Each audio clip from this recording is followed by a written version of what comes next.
3분 사이에는 죽었는지 샀는지 구분도 못한대요. 현실인지. 마침 뒤에서 기다리고 있던 사람이 누구냐 하면은 간호사였어. 간호사가 기다리고 있었는데 앞에 사람이 벼락을 맞아 팍 쓰러지니까 어떻게 배운 대로 심폐소생술을 시작을 한 거예요. 심폐소생술을 시술을 해갖고 살려낸 거야. 이게 육신을 살려내면 영혼이 아무리 천국에 가도 다시 돌아와야 된대, 육신으로. 그래서 세상에 돌아온 거예요. 그래서 옛날에는요, 사람이 죽을 때 눈을 뜨고 주고 입을 벌리고 죽으면 눈을 감겨주고 입을 다물어 줬던 이유가 영혼이 다시 돌아오지 못하게 하려고. 그렇게 다물어 줬다는 거예요. 근데 이 사람은 너무 천국에서 행복하게 있는데 이 간호사가 이 주책맞게 심폐소생술을 해서 살려낸 거야. 눈을 떴고 당신은 병원에 있습니다. 의사들이 눈앞에서 오갑니다. 안타깝지만 당신은 오래 살지 못할 것 같습니다. 당신은 슬프면서도 이상하게 마음이 차분해집니다. 뭐라 설명할 수 없는 감정인데요. 눈앞 의사들도 너무 태연해서 당신에게 위로가 될 정도입니다. 병실로 옮겨졌고 가족들이 보입니다. 가족들은 당신에게 용기를 주지만 사실은 그들이 절망하고 있습니다. 의사가 당신을 보러 왔습니다. 당신은 얼마나 더 살 수 있는지가 가장 궁금합니다. 그는 통계적인 임상 경험으로 당신에게 대략 얼마만큼 시간이 남았는지 알려줄 수는 있습니다. 그러나 의사도 신은 아니기에 확신할 수는 없습니다. 때문에 많은 의사가 애매한 답을 들려주죠. 물론 당신이 의사가 예상하는 것보다 더 오래 살 수도 있습니다. 그러나 안타깝게도 당신이 바라는 것보다는 일찍 죽게 될 것입니다. 당신은 갑자기 변하기 시작합니다. 몸이 불균형에 빠진 것 같은 느낌이 들고 힘이 잘 들어가지 않습니다. 또 갑자기 딸꾹질이 날 수도 있고 이유 없는 가려움증이 생길 수도 있습니다. 이런 현상을 의사들은 증상의 부담이라고 부르는데요. 건강하던 때와는 다르게 당신이 스스로 몸의 감각에 신경 쓰다 보니 생기는 현상입니다. 마음도 약해질 대로 약해졌습니다. 곧 가족들의 손을 다시는 잡을 수 없다는 것을 절감합니다. 올해 크리스마스에는 가족과 무슨 약속을 했었나 생각하게 됩니다. 어떤 형태로든 당신은 슬픔에 사로잡힙니다. 지극히 자연스러운 마음이죠. 그러나 슬퍼만 하기에는 시간이 얼마 없습니다. 이제 당신이 죽는다는 사실에 대해 진지하게 생각해야 합니다. 의사들이 당신에게 무엇을 해주길 바라나요? 혹은 무엇을 절대 하지 않기를 바라나요? 누군가는 기계적인 인공호흡을 바라지 않고 누군가는 강제의 영양주입을 원하지 않습니다. 이런 문제를 결정해야 하는 것은 매우 힘든 일입니다. 원하지 않는 죽음이지만 피할 수 없기에 죽음의 세부 사항을 당신이 결정해야만 하는 거죠. 이럴 때는 그간 삶에 대한 질문을 던져보면 좋습니다. 살면서 당신이 잘했던 일이 무엇이었나 가만히 생각해 보는 거죠. 가혹할 수도 있지만 죽음은 당신이 견뎌야 하는 일입니다. 하지만 온전히 당신만의 일은 아닙니다. 장례업체 사람들이 당신을 어떻게 모실지 궁금해할 것입니다. 화장이냐 매장이냐, 시신은 어떻게 할 거냐. 당신에겐 생각하고 싶지 않은 일들이지만 그들에겐 매우 중요한 문제입니다. 당신이 가족에게 어떤 의지를 남겨놓는다면 큰 도움이 될 것입니다. 정말 시간이 얼마 안 남았습니다. 이제 당신의 심장은 박동을 멈추고 발이 차가워질 겁니다. 호흡도 잦아들고 감각이 조금씩 무뎌질 텐데요. 무서울 수도 있지만 당신만 겪는 일은 아닙니다. 아시다시피 죽음은 유일하게 모든 이에게 공평하게 찾아오는 것이니까요. 죽어간다는 것은 매우 역동적인 과정입니다. 당신의 삶만큼이나 특별하게 당신만의 방식으로 죽음을 받아들이면 어떨까요? 지금 막 당신의 신체가 생명과 작별을 고하는 과정을 시작했습니다. 차분하게 눈을 감으세요. 좋습니다. 잘하셨어요. 그동안 정말 수고 많으셨습니다. 장례식장에 많은 사람들이 찾아와 눈물을 흘립니다. 하지만 사진 속 당신의 마지막 얼굴은 너무나도 밝게 웃고 있습니다. 사진 속 얼굴이 너무 아름답고 빛이 나 더욱 슬퍼지네요. 정작 당신은 살면서 얼마나 자주 이렇게 밝게 웃어봤나요? 당신은 평생 세상의 한 부분이었습니다. 당신은 친구들과 가족에게 그들의 삶의 바탕에서 소중한 사람이었습니다. 하지만 이제 당신은 떠나고 없습니다. 그래서 지금 이 시간이 아주 특별한 것입니다. 이 시간은 다시 오지 않습니다. 이건 선물 같은 것입니다. 사람들이 죽기 직전에 느낄 수 있는 감각에 대해 생각해 보신 적이 있나요? 반드시 당신이 알아야 할 이야기였을 거라 생각합니다. 우리는 실제 임종을 앞둔 사람들의 심리를 간접 체험하면서 오늘 또 분명하게 살아야 할 이유를 찾게 됩니다. 당신이 숨쉬는 일상이 얼마나 숭고한 순간들인지 생각해보는 시간이 되셨길 바랍니다. 황창현 신부님의 행복특강 바로 시작하겠습니다. 영상이 마음에 드신다면 구독과 좋아요, 알림 설정 부탁드립니다. 지난주에 앤더슨 시 코리아라는 뉴욕의 정형외과 의사가 벼락 맞은 얘기를 했습니다. 벼락을 맞아서 죽었더니 몸에서 영혼이 빠져나와서 자기 시신을 장모님이 쫓아내려와서 울고불고 하고, 이 사람아 죽으면 어떻게 하나? 그런데 자기 시신을 보고 있는데 정작 본인은 하나도 안 슬프더라는 거예요. 그러니까 죽은 영혼은 여러분들 슬프지 않아요. 그러니까 여러분들 죽은 영혼을 위해서 너무 슬퍼하는 것도 죽은 영혼 멋쩍게 만드는 거예요. 누구한테 맡겨? 하느님한테 맡겨야 돼요. 앤더슨 시코리아는 의사는 딱 영혼이 나왔을 때, 아, 내가 죽었구나, 내가 이제 떠날 때가 됐구나. 보통 2, 3분 사이에는 죽었는지 샀는지 구분도 못한대요. 현실인지. 그래서 이거를 미국에서는 ND라고 Near Death Experience라고 그래요. 임사체험, 근사체험, 죽음체험이라고 그래요. 죽음의 선상에서 왔다 갔다 하는 거예요. 그래서 이제 아내하고 딸하고 마지막 작별을 해야 되겠다 생각을 하고 아내하고 딸이 있는 호텔로 걸어가려고 그러는데 걸어가지지가 않더래요. 여러분들, 죽은 영혼들이 처음으로 착각하는 게 육신이 아직도 있는 줄 안 되는 거예요. 육신은 이미 저기 누워있고 영혼만 나온 거예요. 그래서 육신이 있는 줄 알고 차가 지나가면은 차를 피하려고 막 그런다는 거예요. 육신도 없는데. 육신이 있어야지. 이 육신이 내가 이 물질이 나라는 물질하고 마주치면서 이 막는데, 나는 이미 물질이 없어진 건데 영혼인데 걸어가려고 하니 걸어가지지 않고 쫙 떠서 가더래요. 허기야, 여러분들 동양 귀신, 서양 귀신 중에 걸어 다니는 귀신 봤어요? 귀신들은 다 떠서 다녀요. 여러분들 저기 전설의 고향을 봐도 귀신들 보면 다 날아다니잖아요. 하다못해 저 중국 강씨도 이러고 다 떠다녀. 쫙 떠서 가더래. 그래갖고 이제 문을 열으려고 그랬는데 문 열을 필요도 없더래요. 그냥 몸이 통과돼서 들어가더래요. 이것도 성서에 다 나오는 거예요. 예수님이 부활하시고 난 다음에 제자들이 문 걸어 잠고 있었을 때 어떻게 했어요? 문 열지도 않고 그냥 그 안에. 그러니까 저는 요즘 과학이 발달하면서 많은 의사들이 죽은 사람들의 증언을 채취를 하고 연구를 하면서 그 내용이 신약성서에 다 나와 있어. 우리 예수님 죽었다 부활하셨잖아요. 그렇죠? 죽은 사람 살려낸 거 예수님 다 살려냈잖아.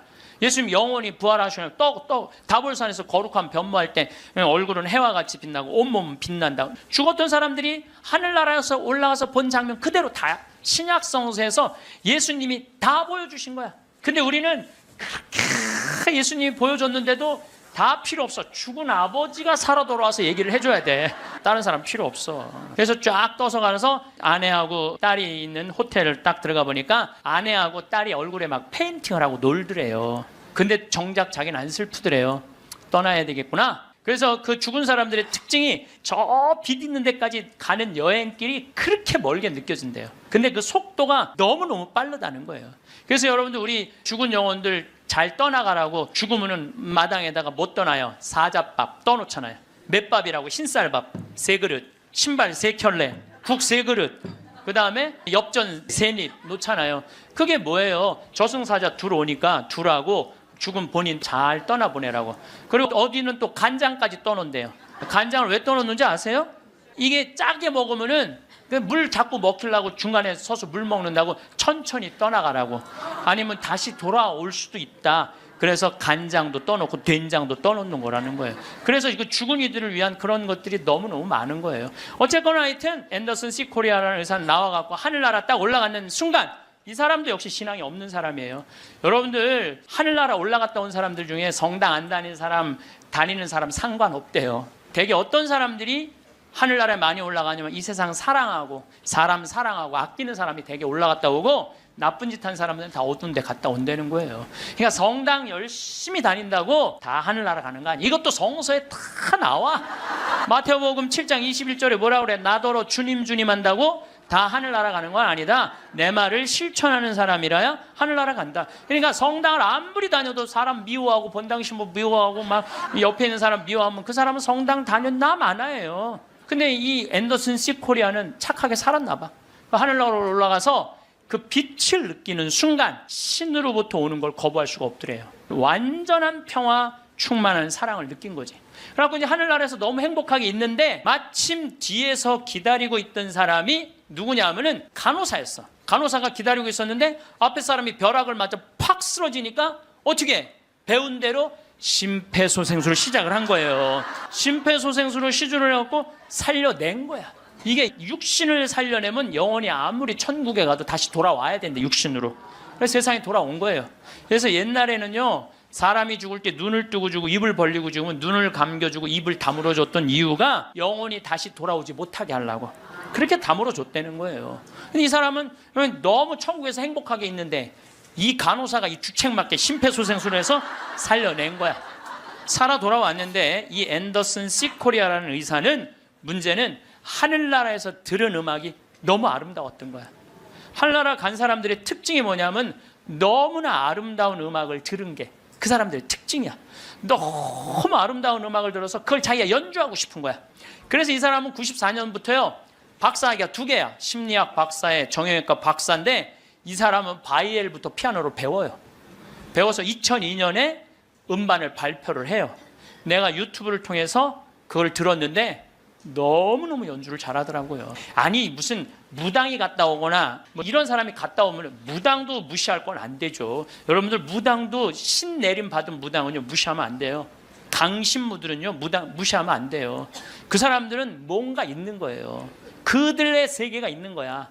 이게 그냥 옛날에는 뭐 우리 교회만 나와 이게 아니야. 이제는 인간한테 있는 영적인 기운은요 그 상관없는 거예요.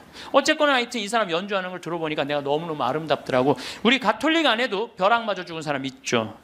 95년 5월 5일 콜롬비아의 글로리아라는 치과 의사가 논문을 쓰다가 책 찾으러 이 사촌 여동생하고 가다가 벼락을 맞아 죽어요. 그 사촌 여동생은 그 자리에서 즉사예요. 항상 신앙이 열심히 해갖고 목에 목걸이를 하는데 글리 들어가고 심장을 완전히 그냥 강탈을 해버려요. 그 자리에 죽어버려요. 그리고 이 글로리아라는 의사는 벼락을 맞았을 때 어떤 일이 벌어지느냐면 간이 다 타요. 간이 다 타고 신장도 다 타요. 난소도 다 타버려요. 난소도 다 타버리고 이 젖꼭지로 번개가 나와요. 그래갖고 이 오른쪽 젖꼭지가 날아가버려요. 젖이. 그럼 완전히 다리도 다 타고 완전히 죽은 거죠. 근데 이 여동생이 그 병원에 또 의사였어. 의사들이 죽었다. 이거 산소호흡기 뛰자. 절대 못 뛰겠다 난. 우리 언니는 죽은 게 아니다. 이 사람은 영혼이 나가갖고 하늘나라 올라가갖고 천국, 연옥, 지옥 다 돌아다니는 거예요. 그리고 이 사람은 16살 때 낙태를 해요. 그러면서 하느님이 너 낙태한 거 그래 다 보여주는 거야. 그냥 자기가 살아생전에 자기는 막 맨날 그냥 미용하고 막 옷 엉덩이 뭐 이런 것만 신경 쓰던 여자예요. 성당도 열심히 다니긴 했지만은 그거보다는 세상 일에 더 많은 매력을 가졌던 여의사예요. 예쁘고. 근데 이제 뭐 이 사람은 하늘나라에서 이제 여행을 다 하는데 살았느니 죽었느니 그러는데 일주일이 지났을 때 시골의 농부 하나가 미사 참여를 할 때 얼마나 열심히 하냐면은 주머니에 10,000페소, 5,000페소가 있을 때 10,000페소는 하느님한테 봉헌하고 5,000페소로 빵을 사서 먹는 정말로 착한 사람이에요. 여러분들 주머니에 10만 원짜리하고 만 원짜리 있으면 여러분들 얼마짜리 낼 것 같아요? 만 원짜리? 저는 그렇게 생각하지 않아요. 여러분들은 어떻게 해서든지 1,000원짜리 찾아서 1,000원짜리 내지 무슨 만 원짜리를 내. 우리 천주교 신자들이. 근데 이 시골 농부는 3년 전에 완전히 강도를 맞아서 그나마 키우던 닭까지 없던 사람이야. 아무것도 없는데 하느님한테 10,000페소 봉헌하고 5,000페소로 빵을 사요. 근데 저도 이번에 남미에 한 달 동안 강의 갔다 왔지만은 남미 사람들은요 빵을 다 신문지에 싸서 팔아요. 그리고 그 신문지를 싸서 빵을 펼치는데 신문지에 글로리아라는 의사 기사가 떠요. 그걸 보고 이 사람 그 자리에 무릎을 꿇어요. 하느님, 이 능력 있는 의사를 만약에 살려 돌려보내신다면 내가 성모님 성지 순례를 갈 것이고 죽은 이들을 위한 기도를 열심히 하겠다고. 그걸 하느님이 들어요.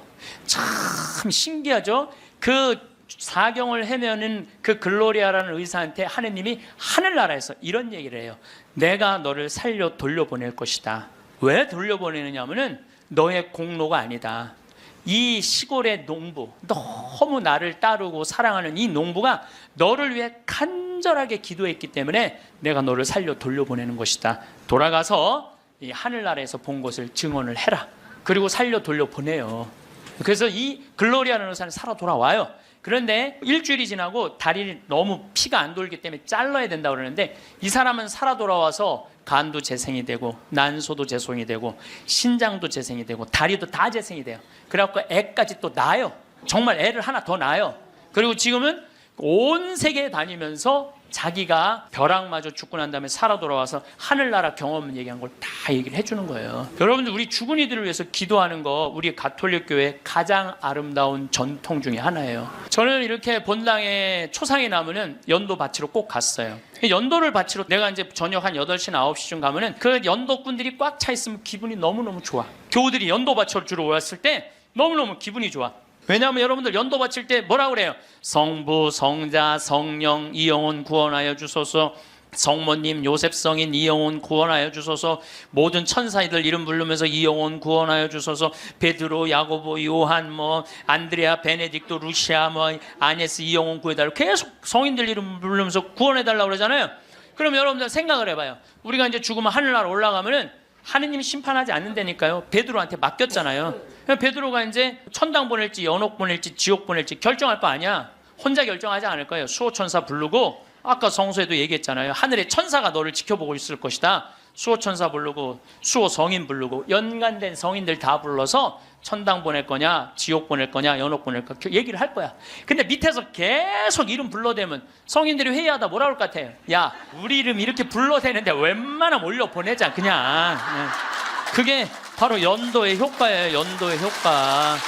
그래서 여러분들 본당에서 세상 떠나는 교우들이 연도 났다 그러면은 시간 내서 꼭 가서 술을 먹으라는 것도 아니고 그냥 잔치밥을 먹으라는 것도 아니에요. 그냥 여러분들 가서 연도 바쳐주는 거 최고의 선물이에요. 제가 지난 봄에 우리 교구에 젊은 신부님 엄마가 돌아가셔서 61에. 근데 그 엄마가 나 한참 병 모으고 비누 공장 할 때 많이 도와줬던 엄마야. 송탄 본당 자매님인데 내가 또 너무 우리 생태마을에서 그 아들은 지금 유학가 있는데 우리 생태마을에서 같이 나오고 일도 많이 하고 그래서 내가 사순식에 인천교구에서 사순 피정을 해주고 저녁 주일날 밤 9시에 송탄 장례식장을 갔어요. 갔는데 사순식이면 신부들이 얼마나 피곤해. 하루 종일 성사 주고 그런데도 그 9시에 그 엄마를 위해서 신부들이 30명이 모여 있더라고요.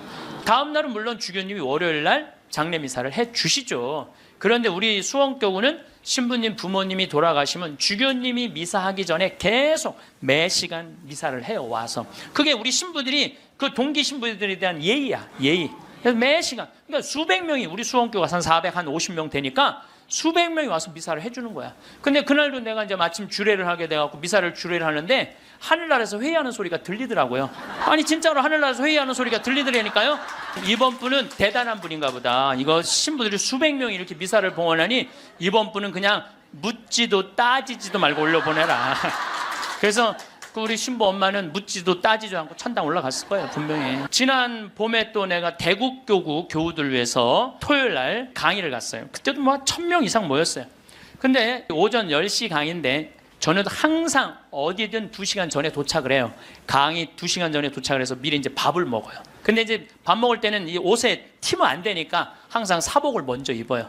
사복을 입고 허름한 청국장 찌개집 아침에 청국장 찌개집을 들어가서 찌개집을 딱 들어갔는데 아주 멋있게 생긴 노신사가 머리가 하얀 노신사가 나를 딱 보더니 눈이 점점 커지는 거야. 그냥 나를 아는 거지. 나를 아는데 근데 이제 로만 칼날 안에니까 진가민가 했나 봐요. 그렇다고 내가 가사 걷고 저는 황창현 신부입니다 이렇게 할 수가 있나. 그냥 아시는 걸로 끝나는 거죠. 그래서 앉아갖고 이제 그 노신사 먼저 밥이 나왔어요. 근데 밥을 독특하게 드시더라고. 밥이 나왔는데 밥 몇 숟갈을 한 몇 알을 뜨더니 뚜껑에 딱 올려놓더니 잠깐 이러더니 밥을 먹기 시작하더라고. 아, 독특하다. 저건 개신교법도 아닌데, 독특한 우리 천주교법도 아니고. 그래서 이제 나도 이제 밥이 나와갖고 이제 난 이제 성호를 이제 긋고 이제 밥을 먹으려고 이제 사복을 입었어도 성호를 딱 끄니까 성호를 그니까 그때서 그 노신사가 이렇게 말하는 거예요. 혹시 황창현 신부님이시냐고? 그래서 나 황창현 신부 맞다고. 그랬더니 자기는 불자라는 거예요. 불자인데 신부님 행복특강을 돈도 안 내고 너무 잘 본다는 거야. 어쩜 이렇게 젊은 신부가 모르는 게 없냐고. 자식들한테 한 푼도 주지 말고 다 쓰고 통장에 500만 원만 남기라는 말 너무너무 공감한다고, 너무 고맙다고 그러더라고요. 그래서 감사합니다. 그리고 이제 내가 그분이 불자라는 말을 들었을 때 밥을 왜 몇 알을 떠놓고 뚜껑에 올렸는지 알아요. 영혼밥 떠놓은 거예요. 영혼밥. 네, 아까 내가 사자밥 말씀드렸죠? 우리 죽으면 영혼들 떠나 보내듯이 여러분들, 우리도 밭에 나가고 일할 때 참 나오면 밥 몇 알 뿌리면서 뭐라 그래요?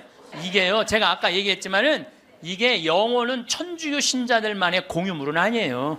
모든 인간들이 죽어서 영원한 여행을 떠나는 거예요. 그 여행을 우리는 좀 안전한 동아줄을 떠나는 거고, 하느님 믿지 않는 사람은 어느 줄을 잡아야 되는지 모르고 떠나는 것 뿐이죠. 우리는 좋은 줄을 잡고 있는 거죠. 영혼밥 떠는 거죠. 그래갖고 이제 그 노신사는 이제 밥 먹고 갔어요.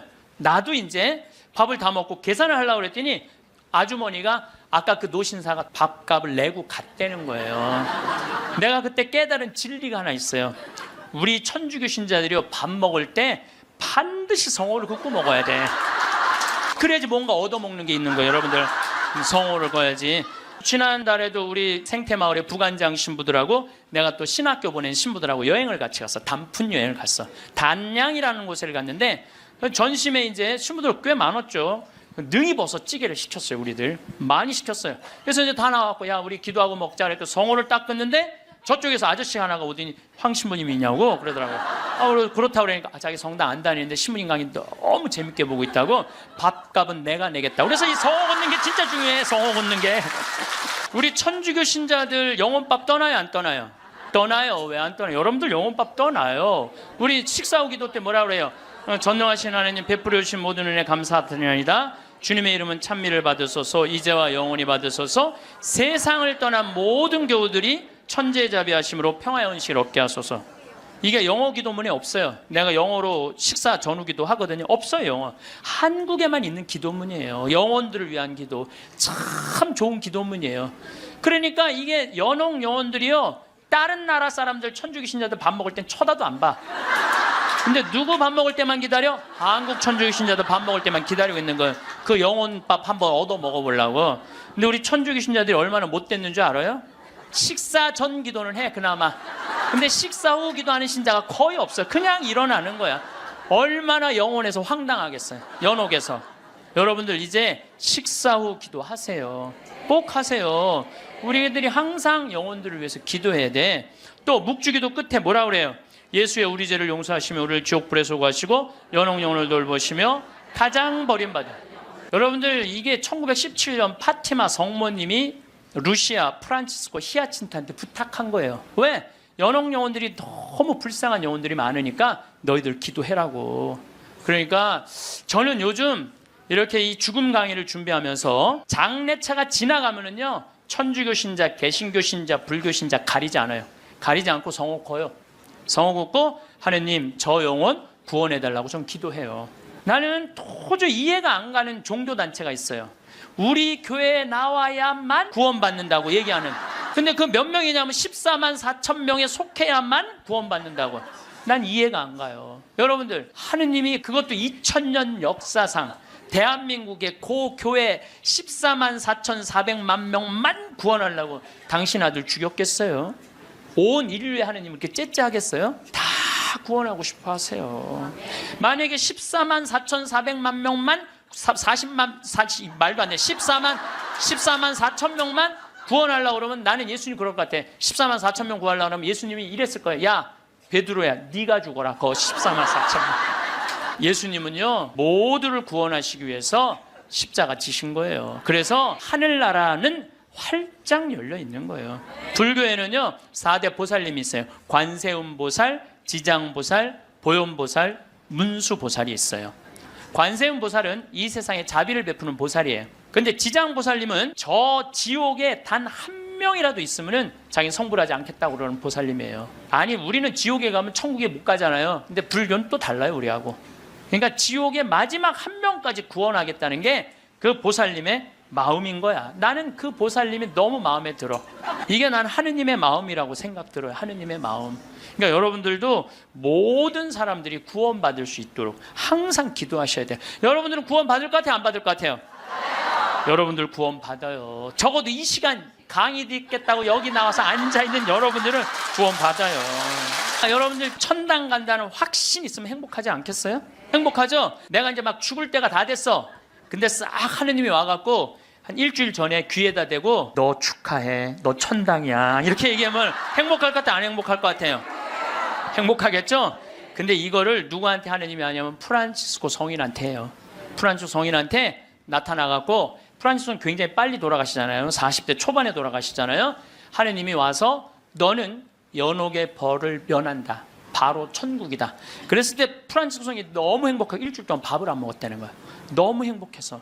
나도 지금 하느님이 오늘 저녁에 와갖고 창현아 너 천당이야. 너.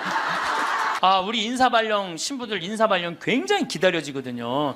뭐 저야 뭐 평창에 있으니까 뭐 인사발령이 별로 없으니까. 그래도 신부들 인사발령 굉장히 기다려져. 그 인사발령 때 가고 싶은데 너 거기야 라고 얘기하면 신부들이 얼마나 좋겠어요. 근데 우리 마지막 인사발령 너 천국이야. 마지막 인사발령. 근데 마지막 인사발령이 너 지옥이야. 그러면 어떻게 될 것 같아? 가슴이 철렁하죠. 여러분들은 구원 받으세요. 예수님은요 마테오복음에 지옥 얘기 그렇게 많이 안 하세요. 마테오복음에 천국 얘기는 37번 하고 지옥 얘기는 13번밖에 안 해요. 다른 복음에는 아예 지옥이 거의 없어요. 많이 나와요. 한두 번밖에 안 돼요. 그리고 나머진 한번 오늘 저녁에 집에 가서 성서 읽어보세요. 여러분들 눈이 확 뜨일 거야. 끊임없이 하늘나라 얘기를 해요. 끊임없이 기쁜 소식 얘기를 해요. 하늘나라, 하늘나라, 하늘나라. 내가 이만큼 하늘나라에 관련된 성서가 꽉 차 있어요. 그러니까 하느님이 주고 싶은 거는 뭐예요? 하늘나라예요. 예수님이 뭐하러 그렇게 십자가에 고통스럽게 돌아가셨겠어요? 우리한테 천국을 주기 위한 거예요. 요한복음 3장에 보면은 예수님이 니코데모하고 얘기할 때 이런 얘기를 해요. 믿는 사람은 누구나 사람의 아들 안에서 영원한 생명을 얻게 하려는 것이다. 하느님께서는 세상을 너무나 사랑하신 나머지 외아들을 내줬다고 그래. 이 내줄 때는 확실히 주는 거예요. 내주시어. 그를 믿는 사람은 누구나 멸망하지 않고 영원한 생명을 얻게 하셨다. 하느님께서 아들을 세상에 보내신 것은 세상을 심판하시려는 것이 아니라, 예수님이 한 말이에요. 하느님께서 아들을 세상에 보내신 것은 세상을 심판하시려는 것이 아니라 세상이 아들을 통하여 구원을 받게 하시려는 것이다. 참 쉽죠? 믿기만 하면 되는데 그게 이렇게 어려워? 믿기만 하는데 크게 그냥 천장 쳐다보고 있는 거야 없는 거야 이러고 앉아있으니 참. 요한복음 5장 29절에도 선을 행한 이들은 부활하여 생명을 얻고 악을 저지른 자들은 부활하여 심판을 받을 것이다. 요한복음 5장 39절에 이런 얘기가 나와요. 너희는 성경에서 영원한 생명을 찾아 얻겠다는 생각으로 성경을 연구한다. 바로 그 성경이 나를 위하여 증언한다. 그런데도 너희는 나에게 와서 생명을 얻으려고 하지 않는다. 근데 왜 예수님 우리한테 지옥 얘기를 가끔 하셨을까? 여러분들 자식들 이렇게 교육시킬 때 어떨 때는 좋은 얘기도 해주고 어떨 때는 혼내기도 하고 그러죠? 똑같은 거예요. 근데 혼낼 때도 여러분들 꼭 굳이 애를 그냥, 우리 어머니가 나 어렸을 때 너 정말 다리 밑에서 주워왔는데 진짜 너 다리 밑에 갖다 버린다? 이런 얘기 참 많이 하셨어요. 나는 원래 내가 고향이 다리 밑이 내 고향인 줄 알았어요. 하도 그런 얘기 많이 들어갔고. 근데 우리 어머니는 한 번도 다리 밑에 날 버리지 않으셨어요. 예수님도 똑같은 거예요. 아니 아버지가 자식 지옥 가길 원하는 아버지가 어디 있어요? 그건 아버지가 아니지. 근데 우리는 하느님의 사랑을 많이 믿지를 못해요. 참 이렇게 의심하는지 몰라. 저는 본당 신부 10년을 하는 동안 총회장님 4분하고 살았어요. 근데 이 4분의 총회장님들이 정말 열심히 했어요. 일을. 그러니까 우리 동창 신부들이 성당에 오면 맨날 총회장이 있는단 말이야. 야, 니네 총회장을 어떻게 하길래 저렇게 열심히 하냐? 나 별말 안 했어. 딱 한마디밖에 안 했어. 무슨 말 했는데? 나는 총회장님을 믿는다. 믿는다는 말 한마디에 총회장님이 책임감을 느끼는 거예요. 본당 신부가 믿는다는데 그러니까 저는 강의 다닌다고 성당 거의 있었던 적이 없어. 맨날 성당 비우고 돌아다녔는데 두 번 다 성당을 신설 성당이니까 성당을 하나는 전 신부님이 져주신 거 내가 완성을 했고 두 번째 성당은 내가 처음부터 끝까지 졌거든요. 그래도 저도 성당에 생전 안 붙어 있었어요. 그래도 성당 너무 잘 져줬어. 근데 누가 다 책임진 거예요? 총회장이 다 책임.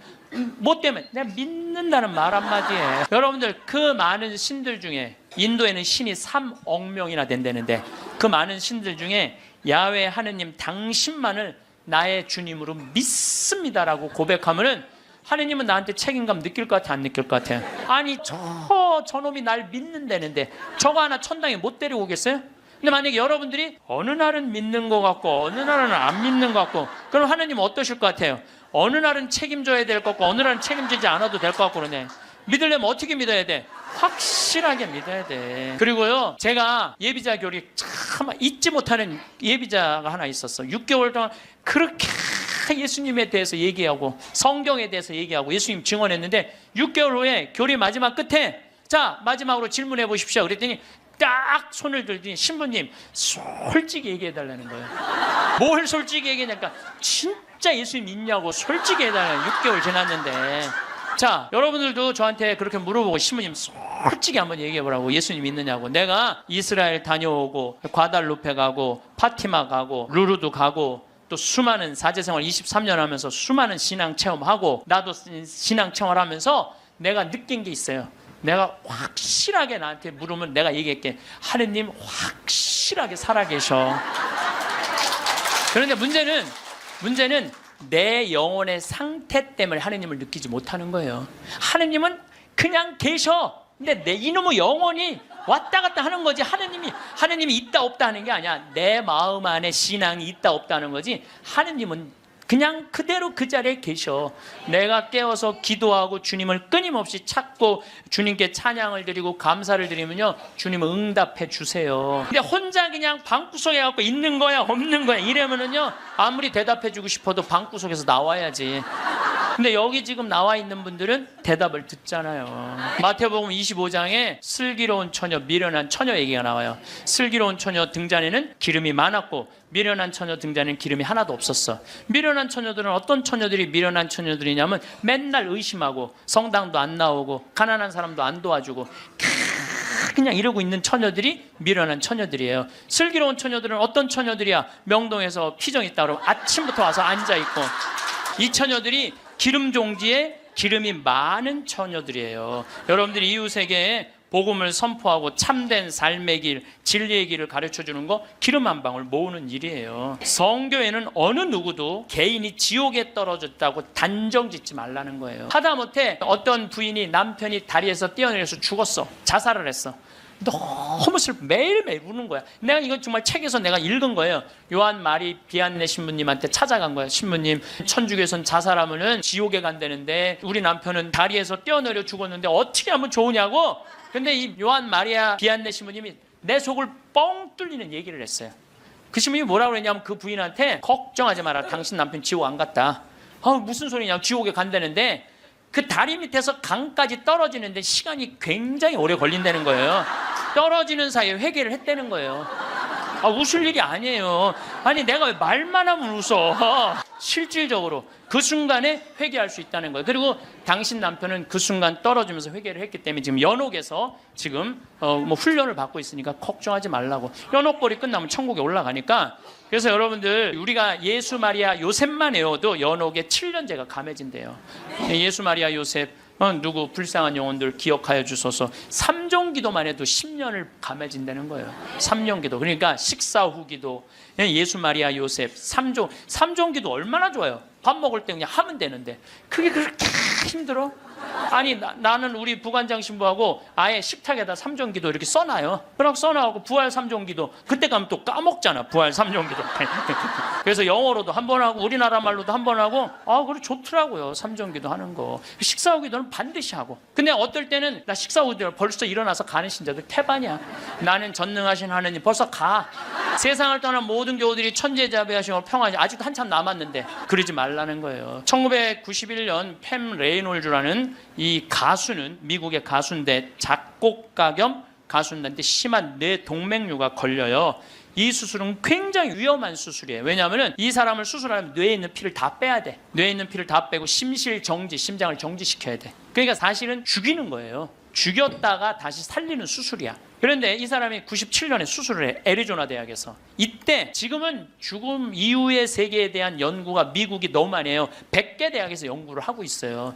지금 우리나라만 지금 죽음 이후에 대한 관심이 없지, 미국엔요 그런 책, 뭐 애프터 라이프, 뭐 죽음 이후의 세계, 뭐 너무너무 책이 많아요. 뭐 영어로 된 책 내가 미국에 가서 이 강의하니까 엄청나게 선물을 하더라고요. 어쨌든 이 팸 레이놀즈가 수술할 때는 의사들이 완전히 죽이는 수술이니까 저 사람이 진짜 영혼이 빠져나오느냐 그거 참관을 해요. 근데 여러분들, 이 사람은 뇌에 피를 빼고 심장을 전지시키고 완전 마취를 하고 수술하는 거야.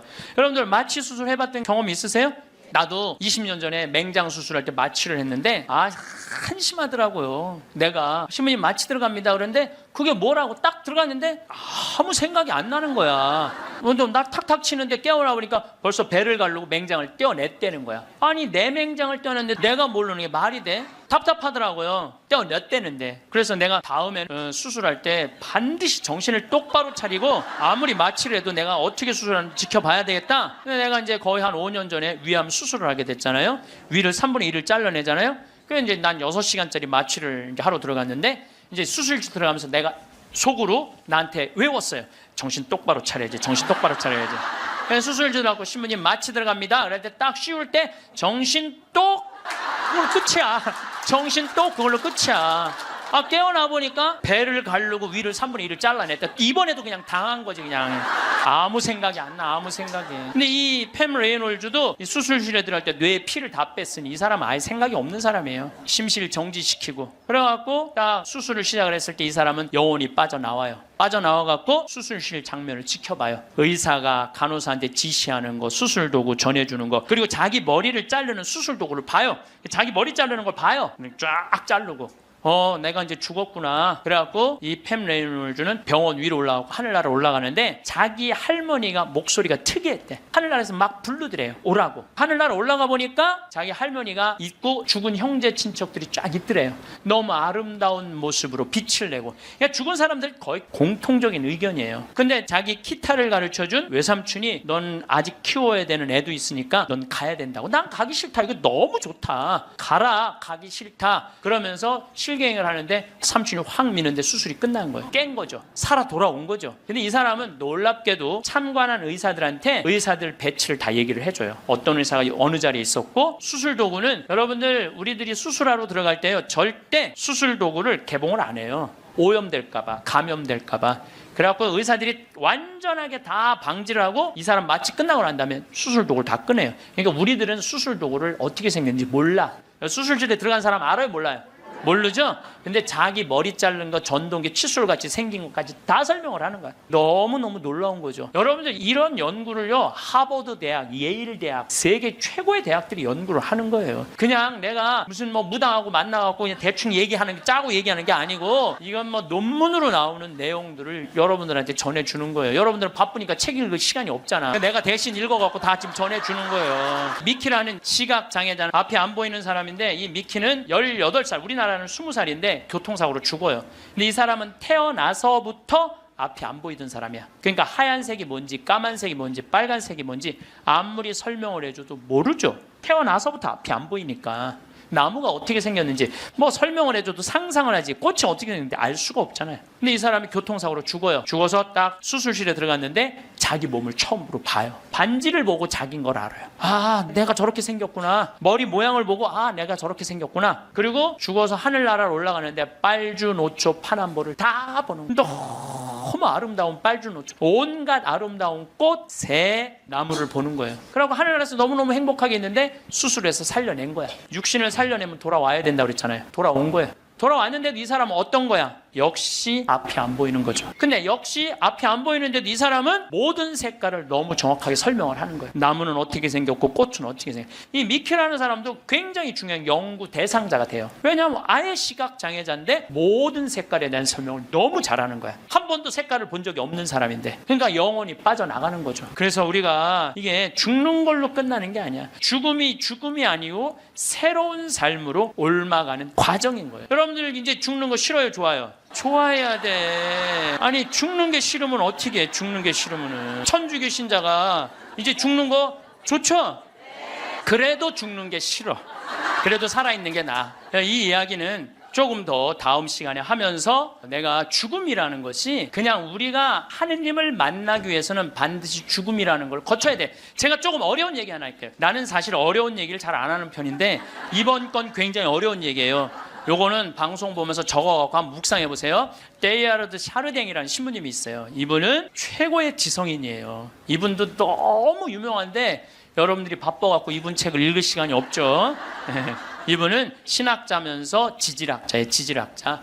그런데 이분이 뭐라고 그랬냐면은 우리는 이 육신은 영원히 이 육신을 잠시 경험하고 가는 거라고 그래요. 그러니까 이 육신은 그렇게 중요한 게 아닌 거야. 뭐가 중요한 거야? 영혼이 중요한 거야. 영혼이 중요한데 우린 영적인 삶을 살지 않기 때문에 그 영적인 세계에 대해서 답답한 거예요. 그러니까 너무 육신에 매달리는 거, 육신의 관계에 매달릴 때 영혼의 그 영적인 세계가 죽는 거예요. 그래서 여러분들 기도하는 시간 자주 가지시고 이런 피정 시간 자주 가지시고 그럴 때 영혼의 눈이 뜨일 때 내가 쓰고 있는 육신이 언젠가 떠나야 되는 육신이라는 걸 깨닫게 될 때 삶의 지혜는요 엄청나게 바뀔 거예요. 자, 여러분들 마침 기도로 그 유명한 천상병 시인의 귀천 하늘로 간다. 우리는 언젠가 하늘나라로 가잖아요. 그거 기도 바치겠습니다. 귀천 나 하늘로 돌아가리라. 새벽빛 와 닿으면 이슬 더불어 손에 손을 잡고 나 하늘로 돌아가리라. 노을빛 함께 단둘이서 길슬개서 놀다가 구름 손짓 하면은 나 하늘로 돌아가리라. 아름다운 이 세상 소풍 끝내는 날 가서 아름다웠더라고 말하리라. 감사합니다. 황창현 신부님의 강의가 어떠셨나요? 불확실성으로 가득 찬 우리의 인생에서 확실한 한 가지는 우리가 죽는다는 것입니다. 얼마 전 40여 년간 의사와 대학 교수로 근무하다 암 진단을 받고 퇴임을 한 소화기 내과 권위자가 죽음관의 중요성을 강조했습니다. 수많은 죽음을 목격하면서 깨닫게 된 사실, 죽기 직전에 이걸 후회한다라는 주제의 연설에서 그는 죽기 몇 달 전부터 오는 증상은 세상 일에 관심이 없어지고 주로 잠을 자고 이런 것들로 시작해서 임종이 임박해서는 혈액순환이 안 되니까 피부에 반점이 나타나고 가래가 들끓고 소변을 잘 안 보게 되는 것들이 임종이 임박한 증상이라고 볼 수가 있다고 운을 뗐습니다. 저명한 의학 학술지의 논문들을 토대로 임종이 다가온 이들이 근사체험을 겪게 된다고 전하기도 했습니다. 생전의 삶이 파노라마처럼 펼쳐지는 회고가 근사체험의 여러 요소 가운데 하나라는 게 그의 설명입니다. 그러면서 수십 년간의 삶이지만 짧은 시간에 중요한 사건들을 전부 되돌아보게 된다는 것이라고 전했습니다. 아울러 죽음은 소멸이 아닌 옮겨감이라고 말합니다. 죽음은 삶의 마지막 단계이고 어떤 면에서는 마지막 성장의 기회라고도 볼 수가 있습니다. 그러므로 우리는 메멘토 모리, 나도 언젠가 죽는다는 걸 자주 기억하고 이런 죽음관을 가능한 일찍 갖는 게 무엇보다 중요합니다. 암 환자가 가장 후회하는 부분으로는 후회와 원망의 반응이 대표적이라고 합니다. 또 암에 걸리기 전으로 돌아간다면 무엇부터 할 것인가라는 물음에는 후회하지 말고 무엇이든 조금 더 일찍 했으면 좋았겠다는 대답이 많았습니다. 그러면서 많은 사람들이 빨라도 40대 후반, 50을 보는 나이에 비로소 그런 생각을 하지만 이런 생각을 10년만 좀 더 빨리 했다면 자신의 삶 자체가 상당히 많이 달라지지 않았을까 생각한다고 답했다고 합니다. 나는 어떻게 죽음을 맞이할 건지 우리는 건강할 때부터 생각해봐야 합니다. 병이 없을 때 건강할 때 유언장을 쓴다든가 사전연명의료의향서를 작성해봐야 됩니다. 건강할 때 생각해보고 필연적으로 맞게 될 죽음을 어떻게 맞이하고 해나갈 건지 생각을 자주 하는 게 굉장히 중요합니다. 여러분, 죽음을 두려워하지 말고 죽음에 의연해지세요. 그러면 행복한 노후, 행복한 죽음을 맞이할 수 있을 것입니다. 이상으로 책틀맨이었습니다. 지혜를 쌓는 당신의 오늘이 아름답습니다. 더 좋은 영상으로 찾아뵙겠습니다. 사람 위에 사람 없고 사람 밑에 사람 없다. 언제 우리가 이런 말 쓰죠? 내가 사람 취급 못 받을 때. 근데 대한민국에 보면은 돈 있고 권력 있는 사람들이 돈 없고 권력 없는 사람들을 무시하는 경향이 너무나 커요. 대한민국은요, 돈 있으면요, 갑질을 너무나 많이 해요. 어쨌든 70살 먹은 아줌마가, 부자 동네 아줌마가 1층에 있는 이 경비 아저씨를 베란다 창문을 열고 부른대요. 어이 경비. 그럼 경비가 와서 5층을 이렇게 올려다보면은 간식 먹으라고 떡을 던져준대.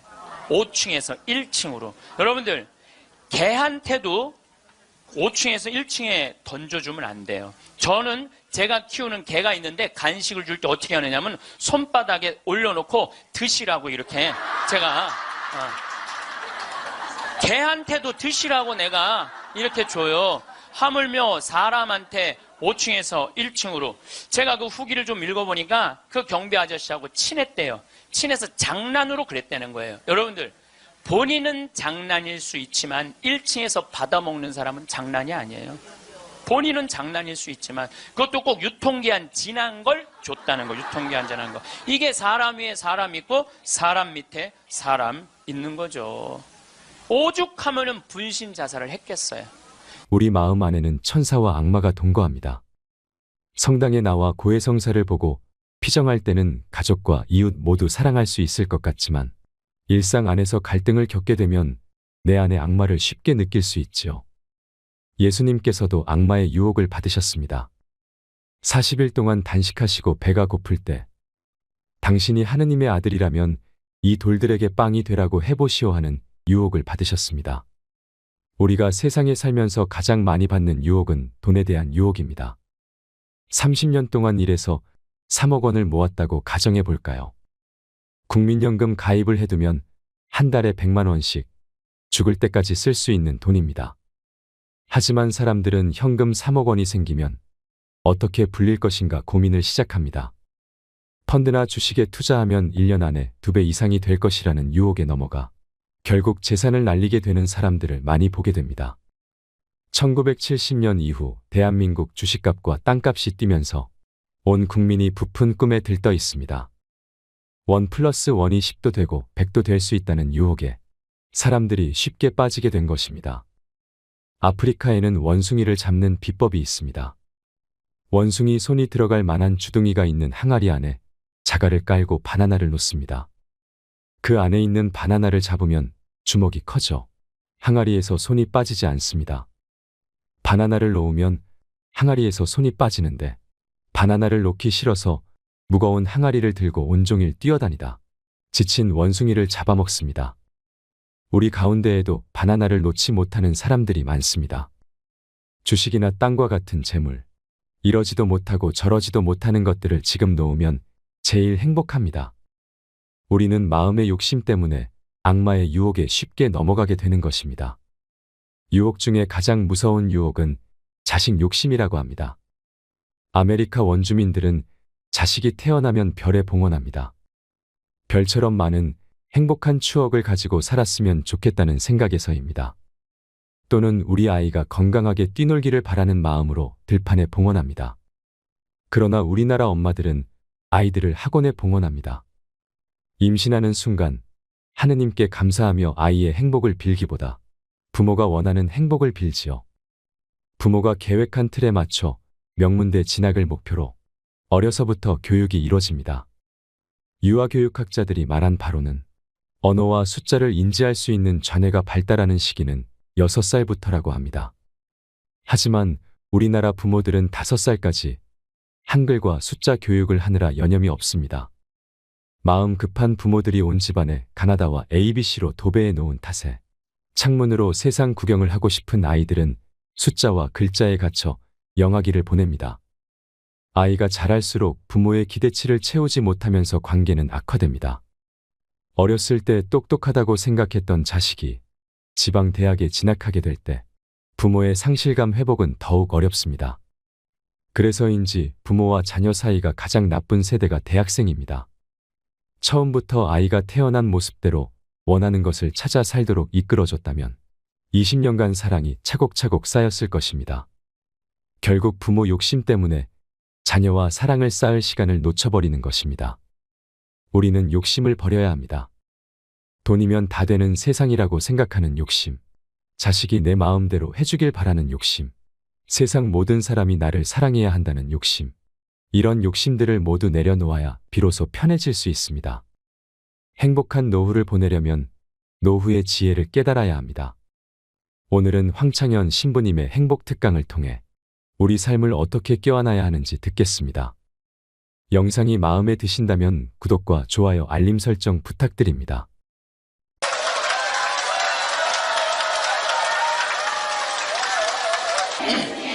네, 반갑습니다. 영광스러우신 우리 주 예수 그리스도를 믿으면서 사람을 차별해서는 안 됩니다. 가령 여러분의 모임에 금가락지를 끼고 화려한 옷을 입은 사람들이 들어오고 또 누추한 옷을 입은 가난한 사람이 들어온다고 합시다.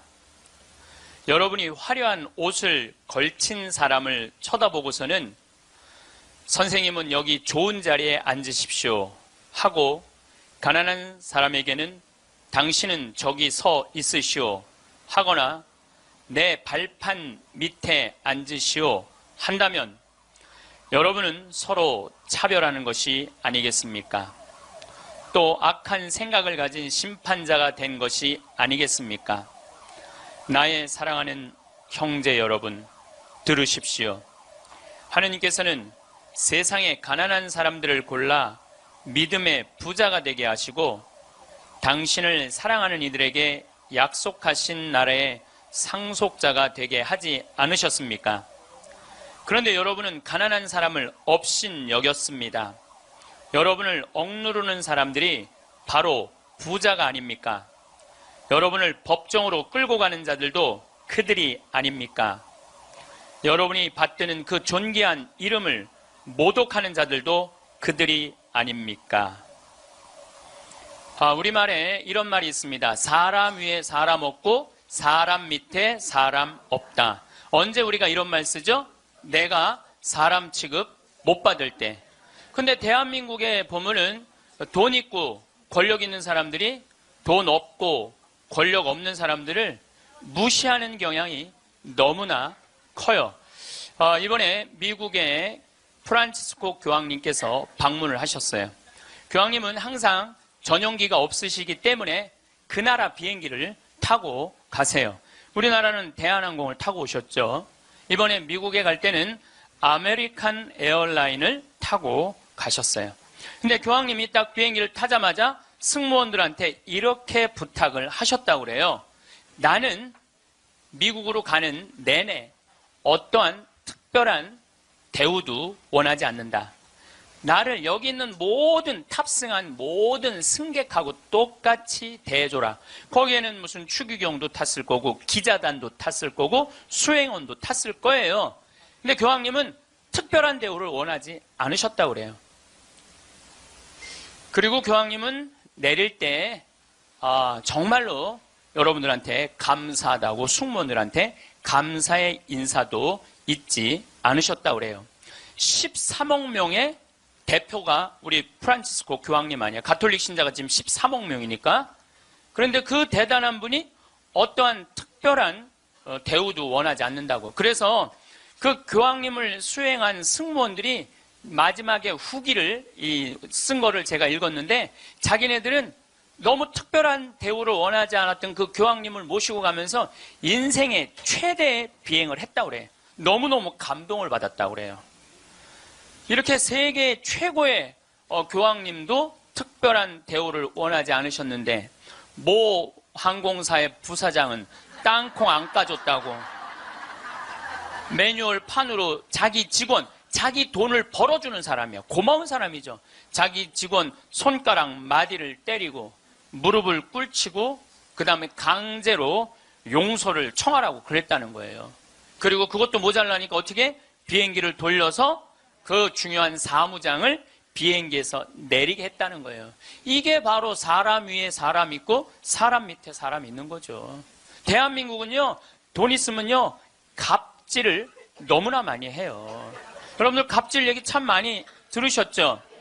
백화점에서 근무하는 분들, 은행에서 근무하는 분들, 병원에서 근무하는 분들, 심지어 전화 마케팅 하는 분들, 이런 분들이 우리나라에 지금 몇 명이 일을 하느냐 하면 700만 명 정도가 일을 해요. 그 700만 명들은 매일매일 무시를 당하고 살고 있는 거예요. 그러니까 수많은 사람들이 매일매일 무시를 당하고 있는 거죠. 그런데 우리들이 이 인생을 살아가면서 사람을 무시하라고 그런 권한을 받은 적이 한 번도 없어요. 사람을 존중하라고 우리는 예수님한테 가르침을 받았죠. 작년에 서울의 한 부자 동네에서 70살 먹은 아줌마가, 70살 먹으면 아줌마예요, 여러분들. 예. 아, 웃을 일이 아니에요. 예.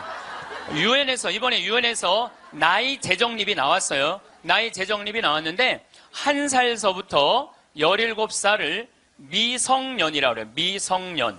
예. 미성년 17살을 18살서부터 65살을 청년이라고 그래요. 청년. 이거는 제가 한 얘기가 아니고 유엔에서 한 얘기예요. 유엔에서 65살까지는 청년이라고 그래요. 나는 65살 미치다 한번 손 들어보세요. 이렇게 청년이 많아 지금. 여기에 청년이 엄청나게 많이 온 거예요. 우리 교회에 청년이 없다고 많은 교회 지도자들은 걱정을 합니다. 근데 저는 걱정할 일이 아니라고 생각해요. 여기 있는 이렇게 많은 청년들이 있는데 왜 걱정을 해? 그러니까 여러분들은 지금 성모에 활동해야 되는 분들이 아니라 청년에 활동해야 되는 분들이에요. 청년에. 만약에 내가 65이 돼서 애도 다 키웠고 결혼도 다 시켰고 나는 이제 늙었다. 65이 나는 늙었다 이렇게 생각하는 분은 불행한 분이에요. 자, 나는 이제 할 일 다 했으니까 이제 뭐만 기다리고 있으면 돼? 죽을 날만 기다리고 있으면 되잖아요. 근데 죽을 날만 기다리고 있어야 되는데 지금 65살이 언제 죽느냐면 100살쯤 죽을 거예요. 그럼 몇 년 동안 죽을 날을 기다려야 되냐면 35년 동안 매일 죽을 날만 기다리고 있는 거야. 불행해요, 안 불행해요? 65, 나는 이제 청년, 이제 끝났네? 66세부터 79살까지를 뭐라고 그러냐면 중년이라고 그래요. 중년. 중년. 제가 한 얘기가 아니고 유엔이 한 얘기예요. 유엔이. 66세부터 79살. 자, 나는 66에서 79살이다. 한번 손 들어보세요. 이게 다 중년들이에요. 중년들. 아줌마들이 지금 79까지는, 그러니까 여기 지금 66세부터 79살까지 지금 노인대학 다니는 분들은 다 자퇴하세요. 다 자퇴하시고 어디에 다시 들어? 성모에 가입해. 80살서부터 99살을 노년이라고 그래요. 노년. 예. 그리고 100살서부터 노인이라고 그래요. 노인. 100살서부터 노인이라고 그래요. 그러니까 지금 오늘은 여기 노인이 하나도 있어요, 없어요? 한 명도 없어요. 여기 노인 한 명도 없어요. 이제 100살쯤 되면은 그때 이렇게 말해도 돼요. 아, 이제 나가 늙었으니까 이제 좀 집에서 쉬어야 되겠다. 이렇게 생각하시면 돼요. 어쨌든 70살 먹은 아줌마가, 부자 동네 아줌마가 1층에 있는 이 경비 아저씨를 베란다 창문을 열고 부른대요. 어이 경비. 그럼 경비가 와서 5층을 이렇게 올려다보면은 간식 먹으라고 떡을 던져준대. 5층에서 1층으로. 여러분들, 개한테도 5층에서 1층에 던져주면 안 돼요. 저는 제가 키우는 개가 있는데 간식을 줄 때 어떻게 하느냐면 손바닥에 올려놓고 드시라고 이렇게 제가 개한테도 드시라고 내가 이렇게 줘요. 하물며 사람한테 5층에서 1층으로. 제가 그 후기를 좀 읽어보니까 그 경비 아저씨하고 친했대요. 친해서 장난으로 그랬다는 거예요. 여러분들, 본인은 장난일 수 있지만 1층에서 받아먹는 사람은 장난이 아니에요. 본인은 장난일 수 있지만 그것도 꼭 유통기한 지난 걸 줬다는 거. 유통기한 지난 거. 이게 사람 위에 사람 있고 사람 밑에 사람 있는 거죠. 오죽하면은 분신 자살을 했겠어요. 이분이 한 달 동안 피부 이식을 3번이나 했어요. 그러다가 결국 한 달 만에 죽었어요. 우리 사회는요, 돈 있으면 돈 없는 사람 무시하는 경향이 너무 커요. 며칠 전에도 뭐 수압으로 스키라고 무슨 액세서리 거기에서 어떤 사람이 와갖고 점원들한테 이거 고쳐주지 않는다고 무릎 꿇히게 하고. 여러분들 똑같은 사람끼리 무릎을 꿇히게 한다는 게 말이 돼요? 그 사람은 그 제품을 쓸 자격이 없는 사람이에요. 돈만 있다고 좋은 제품을 쓰는 게 아니라는 거예요. 돈도 있고 그 돈을 쓸 만한 인격도 갖춰야 되는데 우리는 돈만 있고 뭐가 없어? 인격이 없는 거예요. 사람 무시하지 말라고 누가 가장 가르치셨어요? 예수님이에요. 예수님은 마태복음 25장에 이렇게 말씀하세요. 양떼, 염소떼 나눠놓고 양떼들한테 이렇게 말씀하세요. 너희는 하늘나라를 차지해라. 우리가 뭘 잘했다고 하늘나라를 차지합니까? 너희들은 내가 목말랐을 때, 굶주렸을 때, 헐벗었을 때, 병들었을 때, 감옥에 갇혔을 때, 나그네 되었을 때 따뜻하게 맞이해줬다. 주님, 우리가 언제 그랬습니까? 그러니까 예수님 이렇게 말씀하세요. 너희 형제 중에 가장 보잘것없는 사람 하나에게 해준 게 곧 내게 해준 것이다. 혹시 여러분들 노숙자의 집에 가갖고 노숙자들한테 식사를 한번 대접했어. 그러면은 그 노숙자한테도 대접했지만은 누구한테도 대접한 거야? 그렇죠. 노숙자 안에 있는 예수님한테도 대접한 거예요. 그러니까 그걸 다 대접받았던 예수님은 마지막 날에 그 대접받은 걸 다 갚은 거예요. 근데 여러분들이 병든 사람, 감옥에 갇힌 사람, 노숙자들한테 한 번도 대접해 준 적이 없어. 마지막 날 예수님한테 받을 거 있어요, 없어요? 없어요. 지금 어려운 이웃한테 잘 베풀어 준 사람은 나중에 가서 예수님한테 따질 수 있어. 내놓으라고. 내가 해준 거.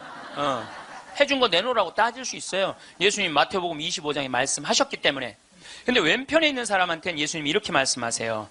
악마와 그의 졸도들을 가두려고 준비한 영원히 꺼지지 않는 불 속으로 들어가라. 우리가 뭘 잘못했다고 그럽니까? 그냥 예수님이 이렇게 말씀하세요. 너희들은 내가 목말랐을 때, 굶주렸을 때, 헐벗었을 때, 병들었을 때, 감옥에 갇혔을 때, 나그네 되었을 때 따뜻하게 맞이하지 않았다. 주님, 우리가 언제 그랬습니까? 그러니까 예수님이 이렇게 말씀하세요. 너희 중에 가장 보잘것없는 사람 하나에게 해주지 않은 것이 곧 내게 해주지 않은 것이다. 자, 여기 계신 여러분 모두 안에 지금 예수님 계세요, 안 계세요? 계세요. 여러분들 무시당하면 돼요, 안 돼요? 안 돼요. 여러분들이 잘나서 무시당하면 안 되는 게 아니라 여러분들 안에 계신 예수님 때문에 무시당하면 안 돼요. 자기 자존심을 지키는 거는 여러분들은 예수님이 거하는 성전이기 때문에 여러분들 자존심을 지켜야 돼요. 저는 이번에 아주 굉장히 슬펐다가 너무너무 멋있는 사장님을 하나 만났어요. 도시락 업체, 그것도 미국에서 와서 우리나라에서 사업을 하는 도시락 업체 사장님인데 우리도 고객을 존중해야 되지만 고객도 우리를 존중해 주지 않으면 내쫓겠다 이거예요. 그 선언서를 제가 읽어드릴게요. 제목이 참 재미나요. 공정 서비스 권리 안내. 우리 직원이 고객에게 무례한 행동을 했다면 직원을 내보내겠습니다. 그러나 우리 직원에게 무례한 행동을 하시면 고객을 내보내겠습니다. 참 멋있죠? 우리 부관장 신부님이 로마 유학 갔다 오신 분이에요. 그런데 저녁에 맥주집에 이제 뭐 신학생 때 갔으니까 맥주 막 먹을 때잖아요. 맥주를 먹으니까 떨어지면 뭐라 그래? 웨이터 계속 불렀대요. 그랬더니 사장이 딱 오더니 나가라고 그러더래요. 왜 나가냐고 그러니까 왜 우리 직원을 종부리듯 부리느냐고. 술 떨어진 거 알면 우리가 찾아가고 필요한 거 있느냐고 물어볼 텐데 왜 내 직원을 종부리듯 부리느냐고. 이렇게 종부리듯 부리는 당신은 여기서 맥주 먹을 자격 없다고 나가라고. 근데 이게요, 유럽도 그러고 미국도 그래요. 미국도 가면은요, 아줌마 못 불러요. 올 때까지 기다려야 돼. 근데 우리는 내가 돈 주고 부린다고 식당에 가서 어떻게 해? 아줌마 왜 안 갔다 와? 안 갖고 와? 이게 종부리듯 부리는 거예요. 이 뒷말이 더 멋있어요. 상품과 대가는 동등한 교환입니다. 우리 직원들은 훌륭한 고객들에게 마음 깊이 감사를 담아 서비스를 제공하겠지만 무례한 고객에게까지 그렇게 응대하도록 교육하지는 않겠습니다. 그러니까 무례한 고객한테 죄송합니다, 죄송합니다. 그렇게 안 가르치겠다는 거예요. 당신은 물건 살 자격 없으니까 나가라고 가르치겠다는 거예요. 우리 직원들은 언제 어디서 무슨 일을 하든지 항상 존중을 받아야 할 훌륭한 젊은이들이며 누군가에게는 금쪽 같은 자식이기 때문입니다. 직원에게 인격적 모욕을 느낄 언어나 행동, 큰 소리로 떠들거나 아이들을 방치하여 다른 고객들을 불편하게 하는 행동을 하실 경우에는 저희가 정중하게 서비스를 거부할 수 있음을 알려드립니다. 사장이 이렇게 딱 써놓은 거예요. 앞에다가. 얼마나 멋있는지 몰라요. 그러니까 예수님도 어느 누구도 함부로 대하지 말라는 거. 어느 누구도. 또 마태복음 18장 10절에 이런 말씀을 하세요. 너희 중에 가장 작은 이라도 업신 여기지 말아라. 왜냐하면 그의 수호천사가 하늘에서 매일 아버지의 얼굴을 뵙고 있다 그래요. 수호천사가. 여기 계신 분들 이렇게 말씀하시는 분들 계세요. 나는 지질이 복도 없는 년이라고. 나는 남편 복도 없고 자식 복도 없는 지질이 복도 없는 년이라고. 그 지질이 복도 없는 년도 수호천사가 한 분씩 다 있다는 얘기예요. 수호천사가 한 분씩 다 있는 거예요. 그러니까 여기 계신 여러분들 전부 지금 수호천사 있어요, 없어요? 있어요. 여러분들 언제 수호천사가 여러분들 가장 곁에 있느냐면 여러분들이 성체 영화로 나올 때 수호천사가 항상 여러분들을 수호하고 나온다는 거예요. 여러분들 대단한 분들이에요. 수호천사 한 분씩 다 거느리고 있으니까. 그러니까 무시당하면 돼요, 안 돼요? 무시당하면 안 돼요. 예수님은 이 세상에 오셨을 때도 가진 자 편에 서지 않고 가지지 못한 자 편에 서세요. 부처님 아버지는 직업이 뭐죠? 부처님 아버지는 왕이었어요. 공자님 아버지는 관리였어요. 마호메트 아버지는 큰 부자 상인이었어요. 물론 마호메트 엄마가 뱃속에 있을 때 돈 벌러 나갔다 죽어요. 그래갖고 마호메트는 유복자. 예수님 아버지는 직업이 뭐예요? 목수. 내가 신학교 다닐 때 신론 배울 때 예수님 아버지는 성부라고 예수님 아버지 직업은 하느님이었어요. 하느님. 예수님 양아버지 직업은 뭐예요? 목수예요. 2000년 전에 목수는 하루에 2끼 정도 먹었다고 그래요. 그러니까 가난한 집에 태어나신 거예요. 예수님은. 굳이 당신이 선택해서 올 수 있었는데 굳이 가난한 집에 택해서 오신 이유는 뭐냐면 가난한 이들과 함께 하겠다는 거예요. 그리고 당신 태어날 때 천사들이 누구를 초대하느냐면 목동들을 초대해요. 야, 삼왕은 자기네들이 찾아온 거고 예수님이 초대한 건 누구냐면은 목동들이에요. 저기 대단한 분 태어났으니까 가봐라. 그래갖고 예수님한테 처음으로 인사를 한 사람들은 목동들이야. 우리가 알퐁소 토대의 별이라는 책을 읽어갖고 목동을 굉장히 낭만적인 사람들로 알고 있는데 중동에 가보면요 세상에 더러운 게 목동이에요. 그래서 목동하고 상대하지 말라 그래. 도둑놈들이라고 상대하지 말라 그래. 왜냐하면 한번 풀 뜯으러 염소 풀 뜯으러 나가면은 한 달을 돌아다녀야 되거든요. 그러니까 한 달 동안 내가 가서 보니까 머리에 떡을 칠하고 다녀요. 먹을 냄새가 얼마나 나는지 몰라. 또 밤낮에 기온차가 많으니까 옷을 몇 겹을 입고 한 달 동안 안 빨고 그것만 입고 다니는 거예요. 그 더럽고 냄새나는 목동들을 예수님은 첫 손님으로 초대한 거예요. 이게 누구를 초대하겠다냐? 보잘것 없는 사람들을 귀하게 여기겠다는 거예요. 그리고 당신 활동하실 때는 앞 못 보는 사람, 듣지 못하는 사람, 말하지 못하는 사람, 팔 오그라드는 사람, 등 굽은 여자, 다리 오그라드는 사람, 몸 썩어가는 나 환자, 몸 파는 여자, 나라 팔아먹은 세리들이랑 먹고 마시고 놀았다고 그래요. 저는 신약 성서 읽으면서 가장 가슴 떨리는 성서 구절이 뭐냐면 예수님은 그들과 먹고 마시고 놀았다. 이거를 읽으면 막 가슴이 떨려요.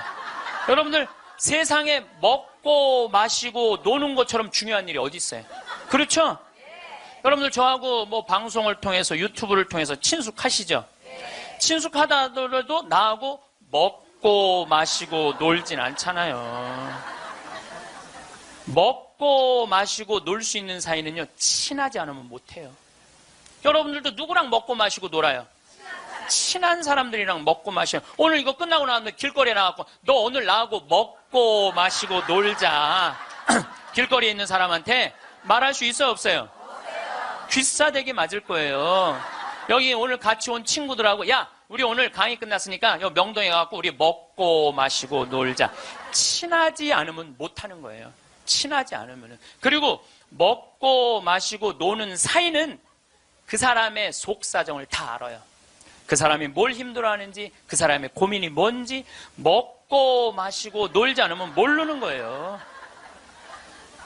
본당 신부도 마찬가지예요. 본당 신부할 때 5년 동안 사목을 했는데 교우들하고 한 번도 먹고 마시고 놀지 않았어. 그러면 여러분들은 본당 신부하고 추억이 있을까요, 없을까요? 없어요. 이게 웃을 일이 아니에요. 루카복음 7장 8절에 예수님은 먹보요 술꾼이라고 그래요. 먹보요 술꾼이라. 저도 본당 신부할 때 사목을 하는 기본이 뭐냐면 먹고 마시고 노는 거였어요. 사목의 기본이 먹고 마시고 노는 거였어요. 장례가 나잖아요. 그럼 저는 반드시 초상집에 갔어요. 초상집에 가갖고 장례 전날 가갖고 소주 한 병 내오라고 그래요. 그럼 상주 전부 다 오라고 그래요. 상주들하고 소주 한 잔씩 하면서 먹고 마시면서 어머니가 어떻게 살았는지, 아버지가 어떤 병으로 돌아갔는지 얘기를 다 들어요. 그리고 1시간을 그렇게 소주 한 병을 먹으면서 이야기를 하고 다음날 강론할 준비할 필요가 없어. 강론. 왜냐하면 강론 때 이 엄마가 어떻게 살았고 가족은 어떻게 하고 다 얘기할 수 있는 거예요. 먹고 마시고 놀고 왔기 때문에 공감이 되는 강론을 할 수 있는 거예요. 근데 만약에 초상이 났는데 내가 그 집에 한 번도 간 적이 없어. 그냥 장례만 딱 왔어. 그 강론은요, 그 고인들하고 남아있는 유족들하고 아무 공감대가 없는 강론을 할 수밖에 없어요.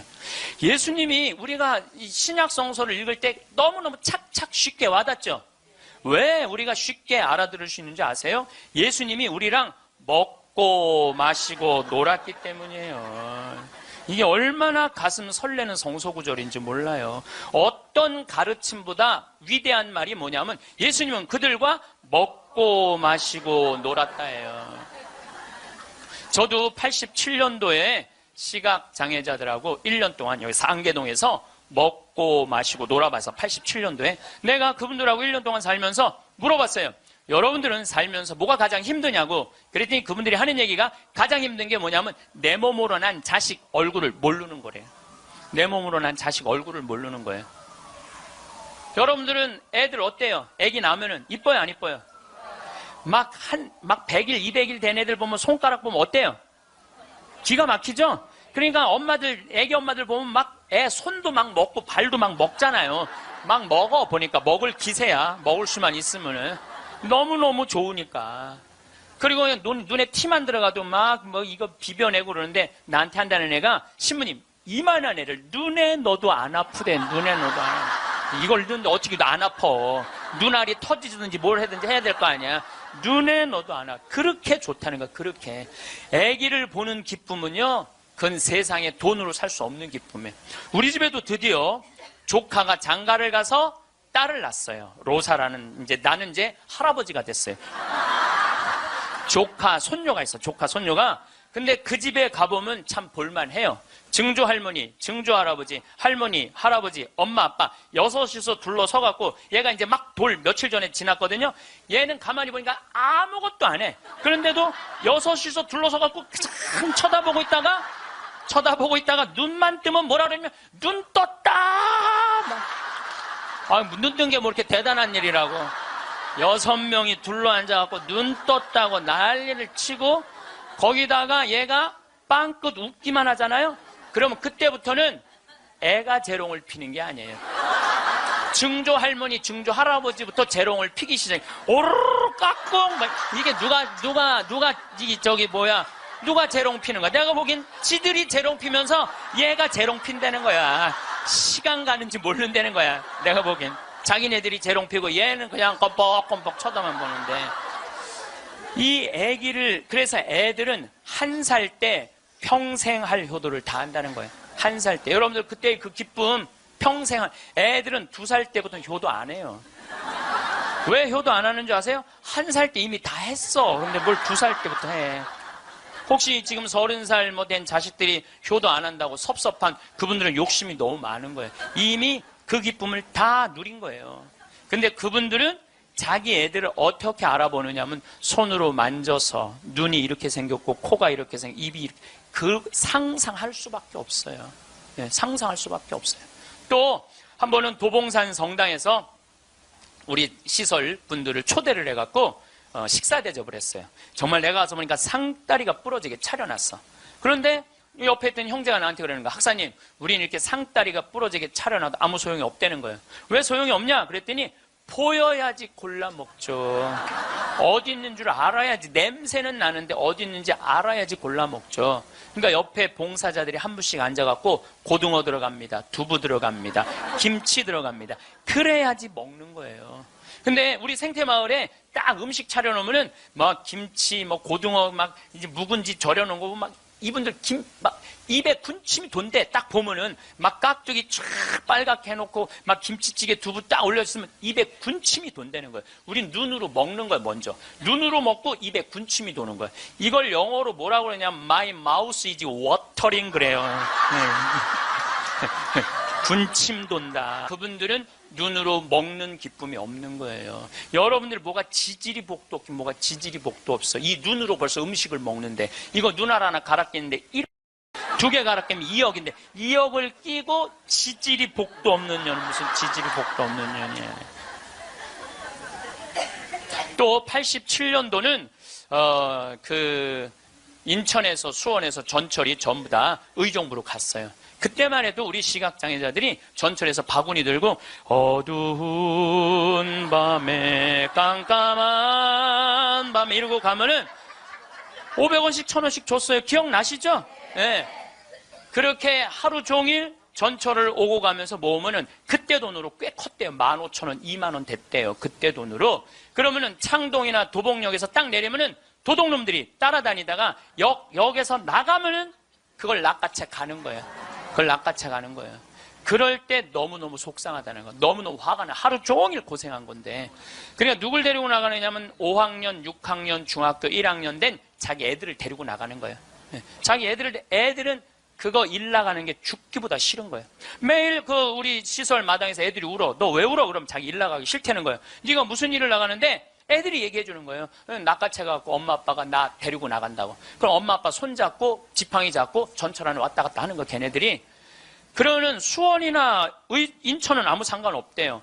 창동이나 도봉역에 딱 그 전철을 지나갈 때 되면 누굴 만나냐면 반 친구들을 만나는 거야. 반 친구들이 그걸 보고 다음날 학교 가고 다 소문을 내는 거야. 제 엄마 손잡고 구걸하러 다닌다고. 얼마나 그 나이에 자존심이 상해요.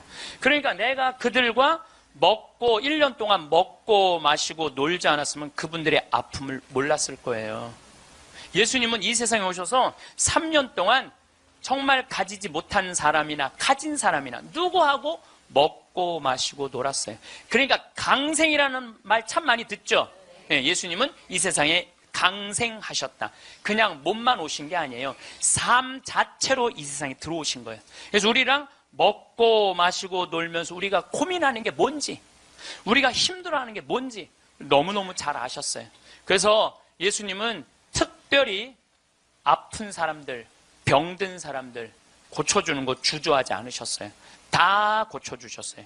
그리고 최후의 만찬 때 마지막 날 제자들의 발을 씻어주고 난 다음에 예수님이 이렇게 말씀하세요. 요한복음 13장에 내가 너희들을 사랑하였듯이, 사랑한다는 게 뭐냐면 너희들과 먹고 마시고 놀면서 너희들을 위로했듯이 너희도 서로 사랑하여라. 이게 마지막 날 유언이야. 서로 사랑하라는 게. 그런데 지금 한국에는 크리스찬이 2천만이 있어요. 개신교 1,500만, 가톨릭 500만. 크리스찬이라는 건 뭐냐면 그리스도처럼 살겠다는 거예요. 여기 계신 여러분들 전부 왜 세례받았냐면 그리스도처럼 살라고 세례받은 거야. 그러면 이 대한민국에 2천만 명의 그리스도가 살고 있는데 요즘 대한민국에 보면 2천만 명의 그리스도인이 살고 있는 것 같아요? 아니죠? 예수님이 서로 사랑하라고 말하고 간 적이 없는 것 같아. 예수님이 이렇게 말하고 가신 것 같아. 너희들 서로 괴롭힐 수 있는 한 괴롭혀라. 이렇게 말씀하고 가신 것 같아요. 얼마나 서로 괴롭히는지 작년 4월 6일 날 윤승주 일병이 죽었어요. 군대 간 지 4개월 만에 4명의 선임이 괴롭혀갖고 근데 어떻게 괴롭혔느냐면 치약 한 통을 다 짜서 강제로 먹였다는 거예요. 치약 한 통을 다 짜서. 그리고 가래침을 뱉고 그걸 핥아 먹으라고 그러고. 이게 사람이 할 짓이에요? 사람이 할 짓이 아니에요. 죽기 이틀 전에는 냉동 음식을 입에다가 집어넣고 얼굴을 때리고 밥알이 튀어나오면 다시 삼키라고 그러고 핥아서. 결국은 기도가 막혀서 죽었다고 발표가 나왔어요.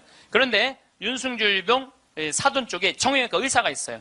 젊은 애가 기도가 막혀 죽을 리가 없다. 한번 시신을 다시 보자. 시신을 꺼내봤더니 온몸에 피멍이 다 들은 거야. 이틀 동안 마대자루로 때린 거예요. 그래갖고 맞아 죽은 거예요. 쉽게 말하면 맞아 죽은 거예요. 잠도 안 재우고. 근데 윤승줄병은 군대 가기 전에 전액 장학생이었어요. 대학생이었는데, 그리고 과 대표였고, 이렇게 멀쩡한 아이가 군대 가고 죽은 거예요. 그래서 작년 내내 군대를 개혁한다고 난리를 치는데, 저는 군대를 개혁해서 될 일이 아니에요. 여러분들, 우리나라 애들은 군대 가기 전에 이미 다 망가져서 들어가요. 우리나라 중고등학교 애들, 여러분들 남자애들 보면 눈빛 보면 어때요? 살벌하지 않아요?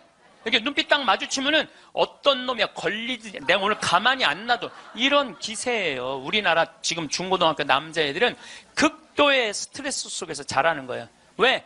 경쟁 속에서 경쟁만 가르치고 협력, 이해, 양보, 사랑 이런 게 안 배워요. 경쟁, 출세, 1등만 배운 애들이야.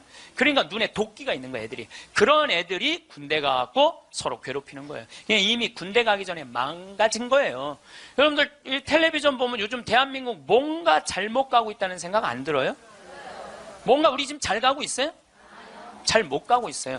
대한민국 건국이념은 뭐예요? 홍익인간 그건 4348년 전에 단군 할아버지가 한 얘기고, 대한민국 건국이념은 뭐예요? 대한민국 건국이념은 뭐냐면 우리도 한번 잘 살아보세요. 돈이야, 돈. 돈이라면요 무슨 짓이든 해요. 정말 지난 70년 동안 돈을 벌기 위해서 우리는 혈안이 돼 있었어요. 그리고 우리나라는 돈을 많이 벌었어요. 참 많이 벌은 나라예요. 전 세계 다녀보세요. 대한민국처럼 좋은 차 타고 여러분들처럼 이렇게 기가 막히게 멋있는 옷 입고 여러분들처럼 잘 먹는 나라 거의 없어요. 전 세계에서 10위 안에 들어요. 10위 안에 들어요. 참 잘 먹고 잘 살아요. 근데 무슨 영국의 옥스퍼드 대학 나오고 우리나라 기자가 이런 말을 했어요. 기적을 이룬 나라, 기적을 이룬 나라, 기쁨을 잃은 나라. 기적은 이루었는데 너무너무 잘 살긴 하는데 기쁨이 없는 나라야. 전부 다 우리나라를 지금 그렇게 표현하거든요. 그리고 애들이 흙수저 물고 태어났다고. 누구는 금수저 물고 태어났는데 누구는 흙수저 물고 태어났다고. 내가 보기엔 너무 잘 사는데 이런 표현들이 있는 거예요. 이거는요 돈보다 더 높은 가치가 있거든요. 이제 대한민국이 추구해야 되는 건 뭐냐면 돈보다 더 높은 가치를 추구해야 될 때예요. 이제는. 근데 아직도 돈이야. 아직도 돈. 아직도 경제 그래요. 정의, 인권, 자유, 생태계, 자연, 이 높은 가치들이 있는데 우리는 아직도 경제예요. 세월호가 왜 침몰했어요? 돈 때문에 침몰한 거예요. 6,000톤급 큰 배들은요, 배 밑에 평형수를 심어야, 이렇게 다 둬야 돼요. 근데 우리는 4분의 1밖에 평형수를 안 담고 4분의 3은 뭐 실은 거야? 돈 실은 거예요. 돈. 그러니까 304명이나 죽었죠. 단원고등학교 아이들 249명. 피어보지도 못한 그 꽃들이 249명이 죽었어요. 이게 대한민국 모두의 책임이에요. 세월호의 책임만이 아니라는 거예요. 어른 55명이 죽은 거예요. 돈 때문에. 핀란드라는 나라는 건국이념이 뭐냐면 나눔이야, 나눔. 이 나라는 러시아의 100년 지배를 받아요. 100년 지배를 받으면서 독립을 해요. 국민들이 모여갖고 우리 진짜 잃었던 나라를 찾았으니까 이 나라를 어떻게 건설해 나갈 것이냐? 국민들이 그래요. 콩알 한쪽이라도 나눠 먹자. 그래서 이 나라는요, 가난했을 때부터 나누기 시작하고 지금까지도 잘 나눠요. 지금까지도. 지금 국민소득 6만 달러예요. 이 나라는 초등학교, 중고등학교 전액 무상교육이에요. 근데 더 놀라운 건 대학생들도 전부 공짜로 대학 다 다녀요. 그리고 기숙사도 다 공짜야. 시골에서 헬싱키로 공부하러 올라왔어. 그러면은 기숙사비 다 국가에서 다 대줘요. 근데 더 놀라운 건 대학생들이 돈이 없어갖고 아르바이트 할까봐, 책 사볼 돈이 없어서 아르바이트 할까봐 아르바이트 하지 말어. 공부해. 그러면서 책값 하라고 모든 대학생들한테 한 달에 43만 원씩 용돈을 줘요. 모든 학비도 안 되는데 용돈도 줘. 이 나라는 석박사까지 공짜예요. 프로그램 참여하면 석박사까지 다 공짜야. 그러려면 뭘 많이 내야 돼? 세금을 많이 내야 되잖아요. 이 나라는 한 700만 원 정도 월급 받는 사람들이 세금을 얼마를 내냐면 320만 원 정도 내요. 이 정도 내야지 대학생들한테 용돈까지 주죠. 자, 이제 대한민국도 애들이 등록금 못 내갖고 지옥이라고 그러잖아요. 그러니까 이제 어른들, 애들, 대학생들 등록금 공짜로 해주기 위해서 700만 원 버는 사람들 320만 원 돈 내십시오. 낼 것 같아, 안 낼 것 같아요? 여기다가 빨간 띠 두르고 결사 반대. 박근혜 정부는 자폭해라 막 이러고 아마 할 거예요. 네. 누가 대한민국이 정이 많은 나라래? 저는요, 대한민국 정 많은 나라라는 거에 동의할 수 없어요. 왜냐하면 정이 많은 나라가 해외 입양 1위를 해요. 우리나라가 해외 입양 1위예요. 제가 지난 여름에 유타라는 곳에 강의를 다녀왔는데 거기 가보니까요, 몰몬 교도가 많은 데예요. 저녁에 식당에 갔는데 엄마 아빠는 백이냐. 근데 애들은 누가 봐도 우리나라 애들이에요. 그 한 식당에 세 쌍의 자녀들이, 그러니까 세 부부 쌍의 자녀들이 우리나라 애들이야. 나는 대한민국의 어른으로서 걔네들한테 너무너무 미안하더라고요. 전 세계에서 해외 입양 1위가 대한민국이에요. 2위가 어딘 줄 아세요? 필리핀이에요. 3위가 우간다, 4위가 인도, 5위가 우즈베키스탄이에요. 그 나라들에 비하면 우리나라는요, 2배, 3배 잘 사는 나라예요. 2배, 3배 잘 사는 나라에서 해외 입양 1위를 하고 있는데 정이 많은 나라예요? 정 많은 나라 아니에요. 또 제가 요즘 잠비아 도와준다고 한 3년 동안 한 10억 정도 잠비아 도와줬어요. 가서 뭐 이제 농장도 한 20만 평 꾸며주고, 소도, 돼지도, 닭도, 옥수수밭도, 감자밭도 다 해놨어요. 근데 나한테 전화해갖고 이렇게 항의하는 분들 참 많아요. 대한민국에도 굶어 죽는 사람 많은데 뭐하러 아프리카까지 가서 도와주느냐고, 정신 있는 거냐 없는 거냐, 나한테 이렇게 전화하는 분들 참 많아요. 여러분들, 우리나라가요, 6.25 전쟁 끝나고 난 다음에요, 미국에서요, 밀가루 받아서 먹고 살았어요. 밀가루. 그래서 우리 천주교하고 밀가루하고 인연이 많아요. 정부를 못 믿으니까 밀가루를 어디다 줬어? 성당에 다 갖다 줬어요. 그래서 성당에서 나눠줬어요. 그래서 옛날에는 밀가루 받아 먹으려고 세례 받는다 그래서 밀가루 신자라는 말까지 나왔어요. 그렇게 우리가 그 배고픈 시기를 미국에서 원조 받아갖고 버텨냈어. 그럼 세계에서 9번째로 1조 달러가 넘는 나라가 9나라인데 우리나라가 9번째 1조 980억 달러예요. 그렇게 잘 사는 나라가 아프리카의 나라 도와주는 건 당연한 거예요. 받았으면 줘야지. 받고 우린 꿀떡하고 끝나고 있어요. 근데 그게 OECD 국가 중에 가난한 나라 안 도와주기로 우리나라가 1등이에요. 뭐가 정이 많은 나라예요. 말로만 정 많으면 다예요. 정이 많은 나라가 아니에요. 내가 지지난주에 동창 모임에 사회복지시설 운영하는 신부님을 만났어요. 기가 막힌 얘기를 들었어요. 어떤 얘기를 들었느냐 하면 서울의 한 시내 한복판에 지적장애자들 작업장을 학교에, 중학교에 만들려는데 주민이 반대하는 거예요. 그랬대요. 우리 동네 쓰레기 처리장은 들어와도 지적장애자 작업장은 못 들어온다. 참. 아니, 걔네들 얼마나 이 삶에 목말라 하는 애들인데 걔네들을 우리 동네에서 받아들였고 우리 동네에서 보호를 해줘야지. 심지어 어떤 주민은 이렇게 말했다고 그래요. 우리 동네 핵시설은 들어와도 지적장애자 시설은 못 들어온다. 이게 우리가요, 철저하게 이기적인 거야. 님비라고 그래, 님비. 요즘 우리 평창에는 동계올림픽 때문에 도로가 뻥뻥 나요. 근데 우리 생태마을 바로 옆에 도로가 나요. 근데 거기를 터널을 뚫어요. 강의 중에 다이나믹 터질 때 막 건물이 울려요. 그래서 사람들이 와서 나한테 그래요. 신부님, 저렇게 바로 터널을 뚫는데 반대 안 하시느냐고? 내가 이렇게 말해요. 저거 반대하려면 5년 정도 걸려. 매일 도로에 들어놓아야 돼. 나는 내 인생 매일 도로에 들어놓기 내 인생이 너무 아까워. 그리고 일하는 우리 옆으로 지나가는 거, 일하는 마을로 지나가는 거예요. 그럼 내가 반대한다고 칩시다. 그럼 이하는 누구한테로 지나가는 거야? 마을로 지나가는 거예요. 그럼 내 옆길은 안 되고 옆에 마을은 괜찮고. 이게 이기적인 거예요. 이기적인 거. 누가 우리 부로 정이 많은 나라라고 그래요. 1970년대 우리 이 구로공단에서 동대문에서 노동자들이 이제 돈 많이 벌으니까 우리 좀 나눠주라. 그러니까 정부에서 어떻게 이 국가가 지금 잘 살아야 된다. 그래갖고 잡아 죽이고 고문하고 그랬어요. 그러면서 나중에 잘 살게 되면 그때서 너희들한테 잘해줘. 나중에 잘해줘요. 나중에. 나중에 잘해주겠다고. 그래서 대기업 중심으로 정책을 폈어요. 그런데 지금 대한민국 잘 살아요, 못 살아요? 우리는 이 민중을 무시하는 거예요. 니네들은 무시당해도 돼. 니네들은 돈 기업에는 515조나 있으면서 안 내놓는 거예요. 세금으로 안 내놓는 거예요. 그냥 가지고 있는 사람만 더 부자가 되는 거예요. 가지고 얼마 전에 우리 이 삼성이 아시아 최고의 부자 가문이 됐대요. 저는 그걸 읽으면서 너무너무 창피했어요. 왜 너무너무 창피했느냐 하면은 우리나라는 경제 규모가 1조 달러야. 일본은 6, 그럼 최고의 부자는 일본이나 중국에서 나와야지 우리나라에서 나와요. 이 얘기는 뭐냐면 삼성이 회사 운영을 잘하기도 했지만 중소기업, 하청업체들한테 1,000원 주고 500원 주고 그 나머지 500원 갖고 세계 아시아 1위 된 거예요. 다 같이 잘 살아야지 잘 사는 거지 한 기업만 잘 산다고 잘 사는 게 아니에요. 그리스가 왜 망했어요?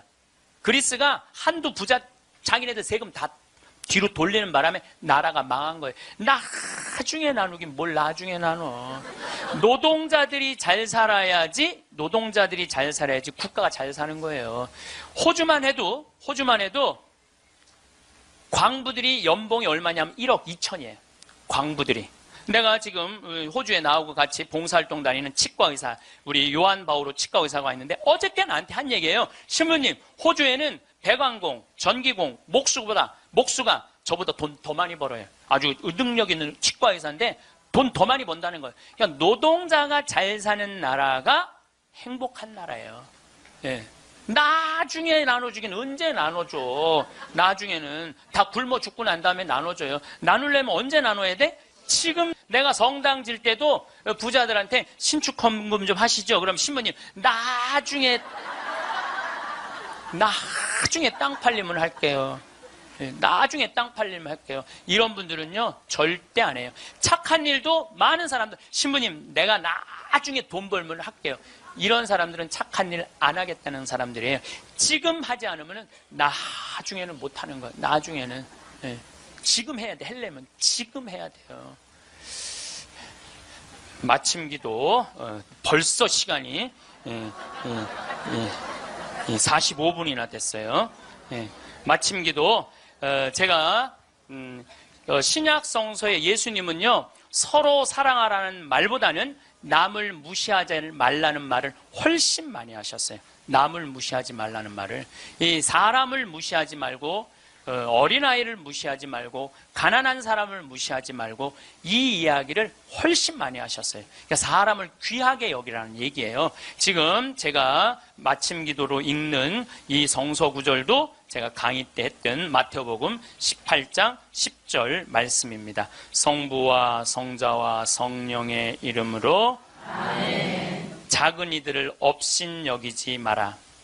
너희는 이 작은 이들 가운데 하나라도 업신여기지 않도록 주의하여라. 내가 너희에게 말한다. 하늘에서 그들의 천사들이 하늘에 계신 내 아버지의 얼굴을 늘 보고 있다.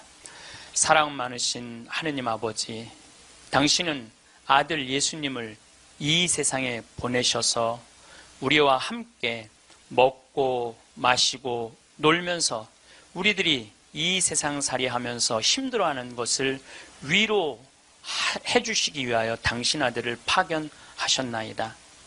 그 거룩한 예수 성심을 닮아 우리들도 생활 안에서 만나는 우리 주위 사람들 무시하지 않고 그들을 존중하고 그들 안에 있는 예수님의 모습을 찾아내어 그들을 존중할 수 있는 그러한 지혜 허락하소서.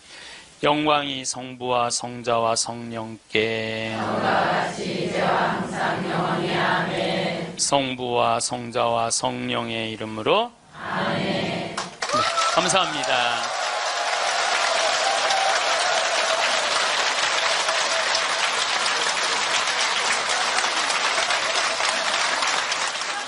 황창현 신부님의 감의가 어떠셨나요? 여러분은 얼마나 평등한 세상 속에서 지혜롭게 사랑을 베풀며 살아가고 계신가요? 행복한 삶을 살아가기 위해 우리는 욕심을 버려야 합니다. 모든 인간을 사랑으로 평등하게 대우해야 합니다. 황창현 신부님께서는 사람 위에 사람 없고 사람 밑에 사람 없으니 차별하지 말라고 말씀하십니다. 내가 사람 취급을 못 받을 때 어떤 마음이 드나요? 우리는 아직도 갑질하며 상대에게 상처를 주고 상처를 받으며 살아가고 있습니다. 특히 대한민국은 돈이면 다 되는 세상으로 나아가고 있습니다. 돈 있고 권력 있는 사람들이 돈 없고 권력 없는 사람들을 무시하는 경향이 너무나 크지요. 돈 있다고 갑질하며 살면 그게 자신에게 부메랑이 되어 돌아옵니다. 사람 밑에 사람 없고 사람 위에 사람 없다는 말씀을 기억하세요. 이상으로 책틀맨이었습니다. 지혜를 쌓는 당신의 오늘이 아름답습니다. 더 좋은 영상으로 찾아뵙겠습니다.